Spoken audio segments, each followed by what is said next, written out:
Di napapaikot pa, ramdam ko'y sigurado na mga gumugulo sa isip ngayon'y malinaw na.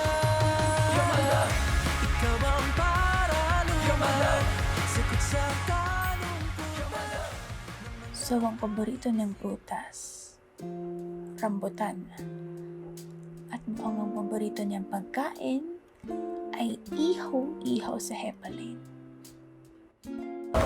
Alam mo, yung ngiti mong yun ang dapat nakikita ni Antonia tuwing nakikita ka niya.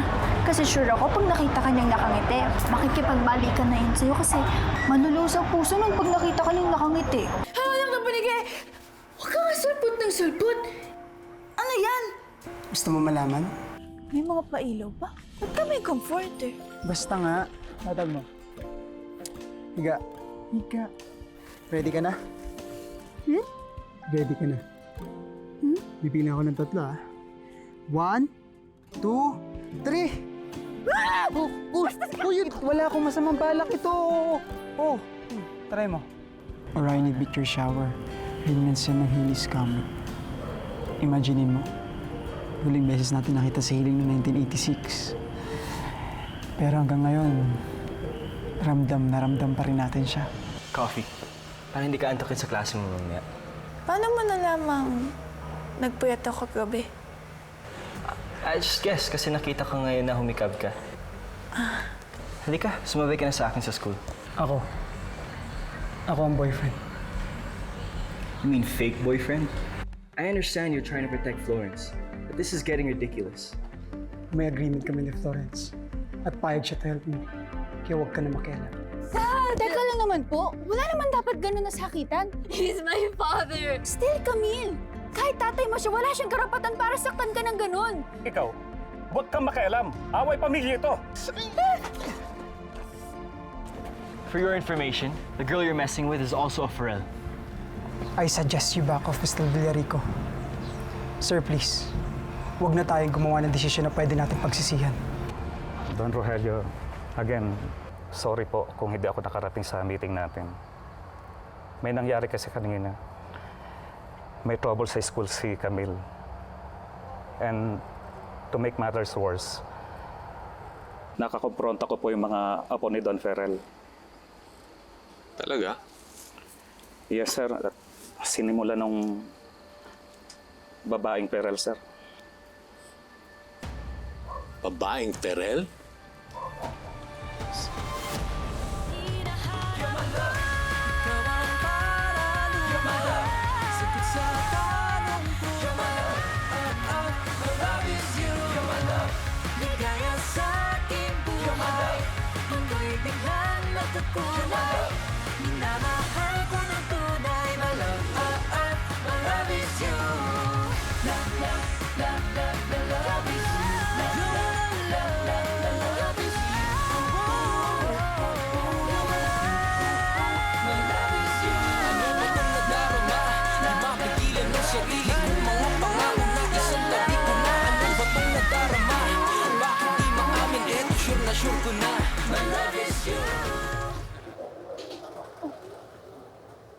Oh, Florence, can we talk? It's about... Antonia, alam ko naman yung past ni Nero, pero sana Florence, kung... stop. Hindi naman si Nero ang pag-uusapan natin. Kung ano man ang namamagitan sa inyo, it's really none of my concern. Hindi ba yun yung pag-uusapan natin? Yes. But anyway, gusto ko lang i-remind sa'yo about our meeting later with the student heads. Tungkol sa ball, di ba ang department niyo ang magsi-spearhead? I hope you've already prepared a plan. Oo, nakalit ko na yung suggestions ng com art department students ko. Magpe-present ako ng plans namin. Perfect. Well, I'll see you around.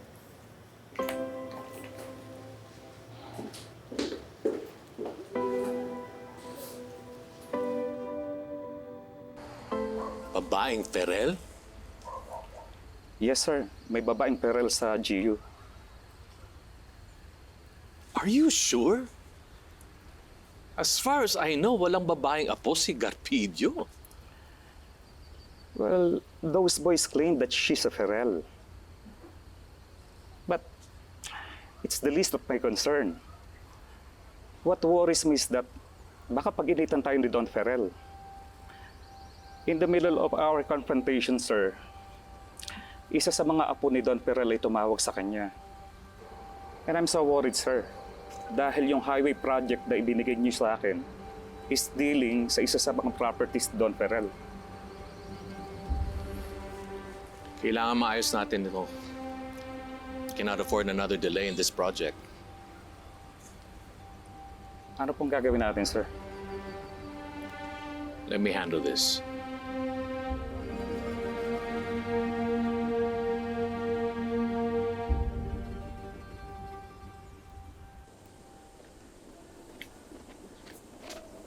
Excuse me, Don Ferrell. You have a phone call, sir, from Don Rogelio. Still alive, Rogelio? I should ask you that question. Ang masamang damo talaga, mahirap mamatay. Let's give ourselves another 10 years and see kung sino ang mas masamang damo. All right. So, what's with this call? Is the world ending? No, not yet. Pero itong si George, isa sa mga tao ko, had an unfortunate encounter with your apos. Why don't I pay you a visit? Para mapag-usapan natin ang problemang ito.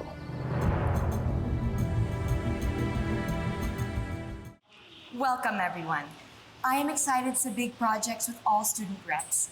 Ira is here on the behalf of ILIT na laging supportive sa Grand GU Ball.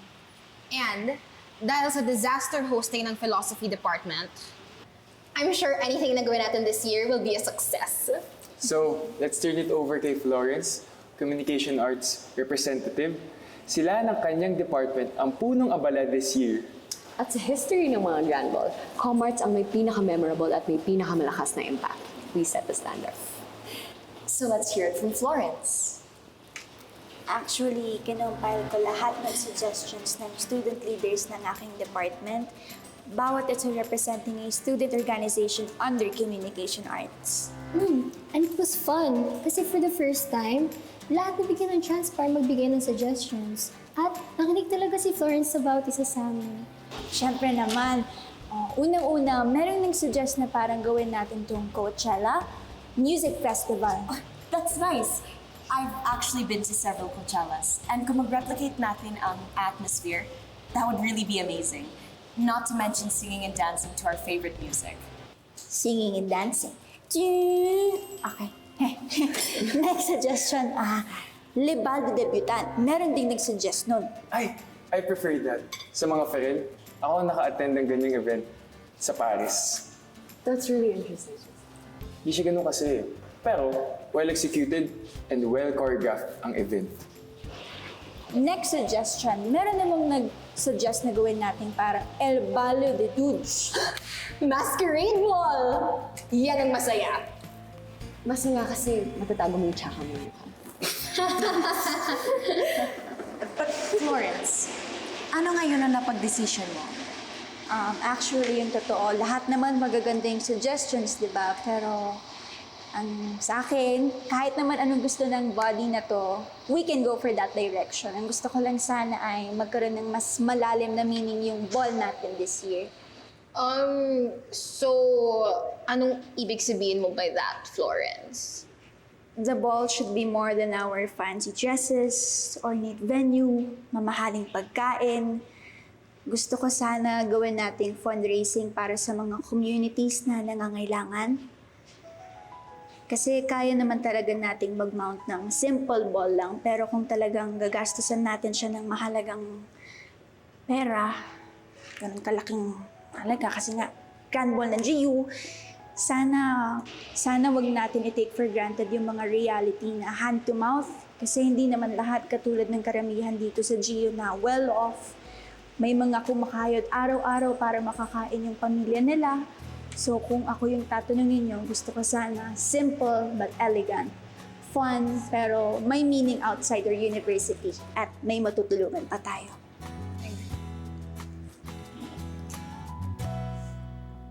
Okay naman yung kanina, diba? Huy, Florence! Ang galing-galing mo. Good job. Thank you. That's weird. Bakit naman? She's an eyelip. At naging mabait siya sa'yo. Mukhang hindi ka na persona non grata sa kanila. Tapos ka na maging TWPS. Sana nga. Ayoko na maging TWPS. Florence! Antonia, I really like your ideas. I just feel bad kasi tama ka. Kaming mga born into privilege, we tend to take for granted the reality that exists outside of us.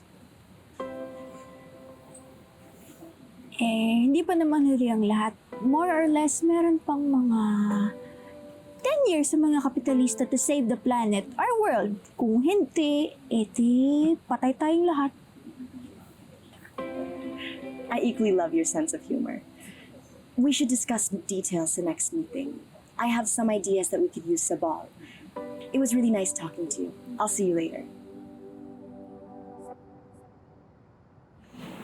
Akala niya ba nagjo-joke ka?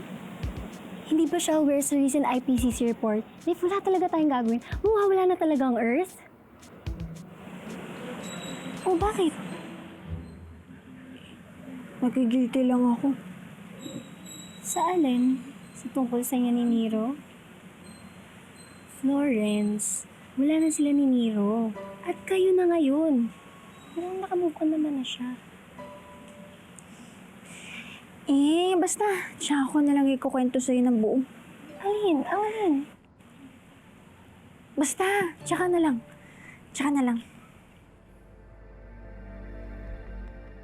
Sige, magkita na lang tayo mamaya. May gusto na lang akong kausapin. Sige. Ira! Pwede ba tayong mag-usap?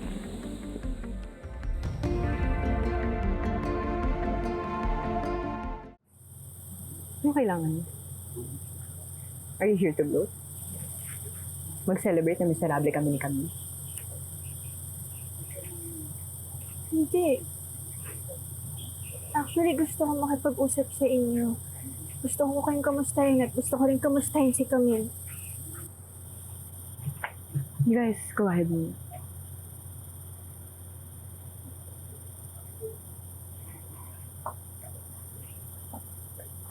Honestly, she's having a hard time.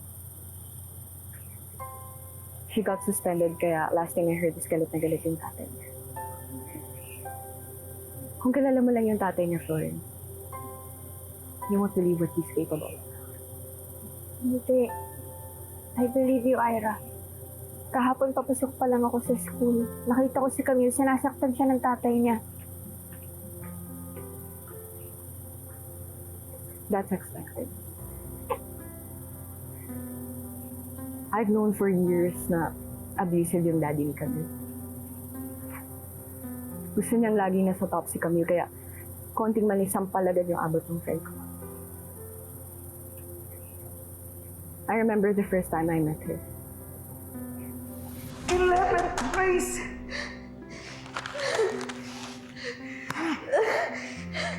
When we received the letter, I was expecting that at least pasok ka sa top 5 ng mga nag-exam.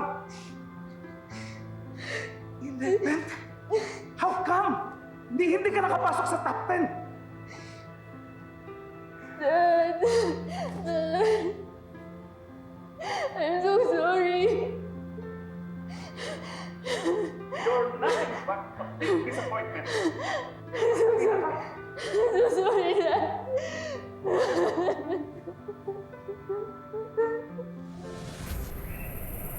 That's the first time na nakita ko siya. I'm sorry. Bakit ikaw pa yung magsasorry? We've been horrible sa'yo. Kung ano na yung ginawa namin para lang maging miserable ka. Kahit na, wala pa rin namang deserving na masaktan ng ganun. I don't wanna make excuses. Dahil yung ginawa namin sa'yo, mali naman talaga. Pero siguro, I was enabling kami. Kasi nga alam ko yung miserable ding buhay na meron siya.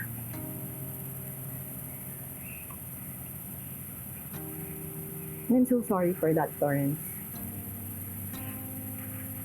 Kung mas kinilala ka lang namin, me and Camille will like yourself.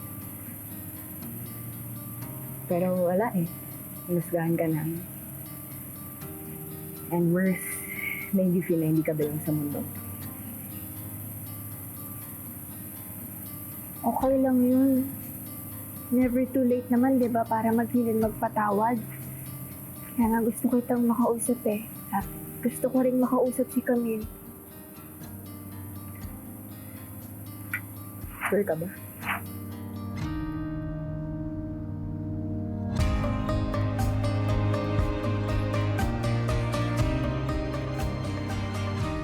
Bakit ba tayo nandito? Ba't mo ba ako minamadali?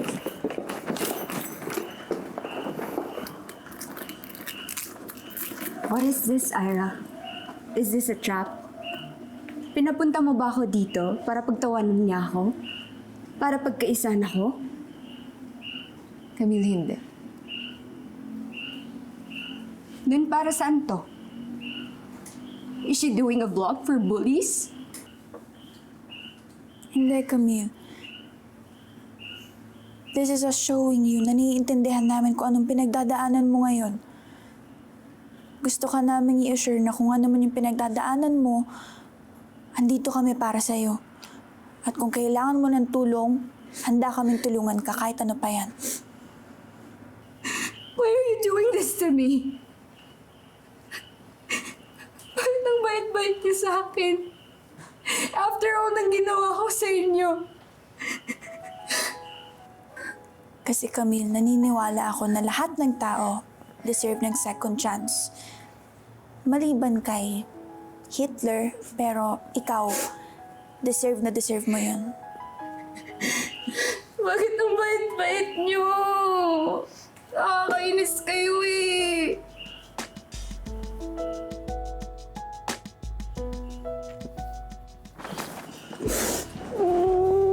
I'm sorry. Alam. I'm sorry sa inyong lahat. I'm sorry for everything. Okay lang yun, Camille. Huwag ka na umiyak! Huwag ka na umiyak! Huwag ka na umiyak! Huwag ka na umiyak! Smile na. Cheers! Ay, bongga! Sabi ko naman sa'yo, Florence, start talking about the grand ball at mapapabilis ang process of healing. Ikaw talaga. Ang galing maglanglag. Don't worry. You're still my bestie. Aww. I like you both, and I would love to be friends with you. Pero sa hierarchy of friends, si Camille pa rin ang mauna. Tigil ka nga. Diyan nagsisimula yung pagmamata sa ibang tao. Sa mga hierarchy na yan.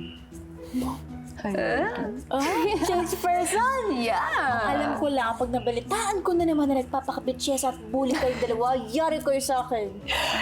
Tama! Sure. Sir. Okay. Yan ata ang superpowers mo, Florence. Latte, eventually, gusto ko maging kaibigan. Even si Antonia, na dating ex ng boyfriend mo si Nero. Bakit? Gusto ko nang magbagong buhay, you know.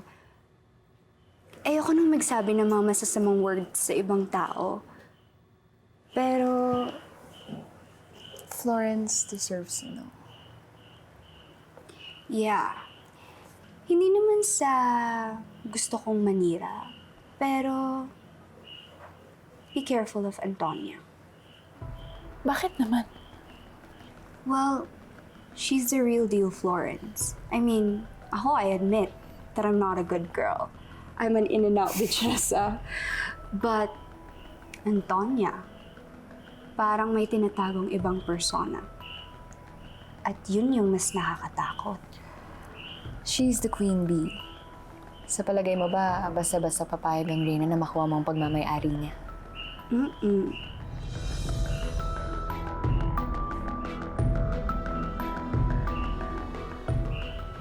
Grabe naman yung mga yun. Sanay kasi tsumika ng kanik-kanik eh. Pero hindi naman siguro. Mukha namang mabait si Antonia. Parang may tinatagong ibang persona. At yun yung mas nakakatakot. She's the queen bee. Sa palagay mo ba, basta-basta papayag ang Reyna na makuha mo ang pagmamayari niya? Florence! Florence! Po. May problema po ba? Hurry up, pinatatawag ka ni Don Ferrer. Ho? Bakit po? Do I look like Marites to you? Malay ko ba? What did you do na naman this time? Come on, you hurry up. Leave that.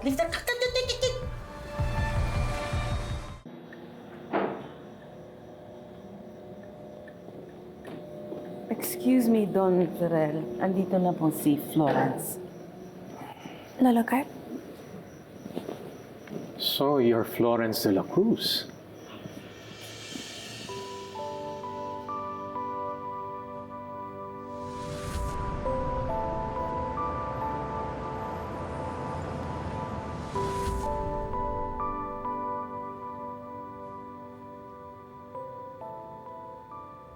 Florence, I'd like you to meet George Villarica. Associate siya ni Don Rogelio Almero.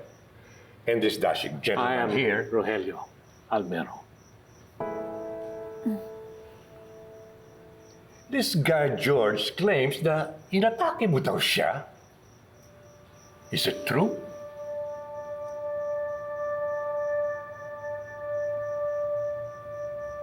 Opo, Lola Carp. Totoo po yun.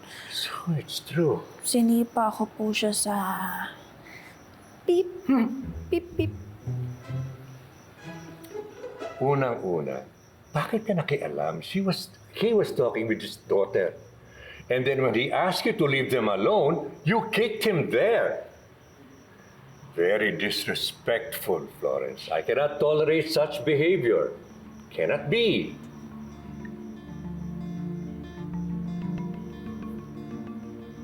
Sorry po kung sinipa ko kayo sa beep, beep.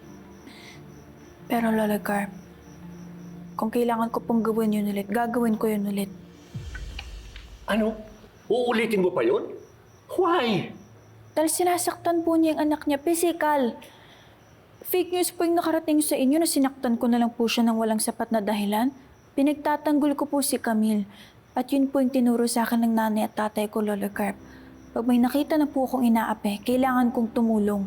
George, is this true? Pardon me for what I did, sir. Please let me explain. I'm under a lot of pressure at malaman kong may problema sa school si Camille. I completely lost my temper. Uusap tayong dalawa.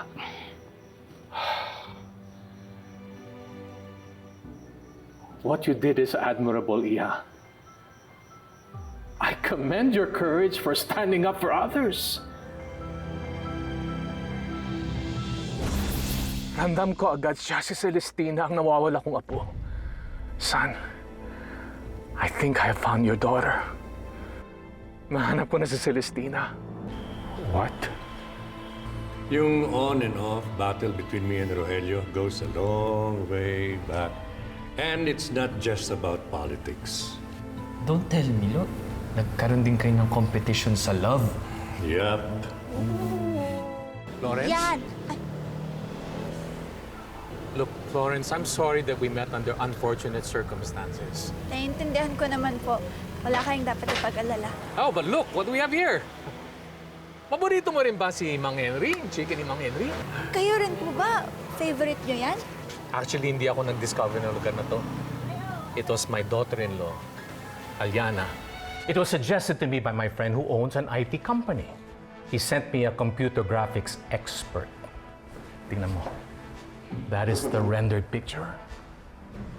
That is Celestina's baby picture. Malakas ang kutob ko na this is your missing daughter, si Celestina.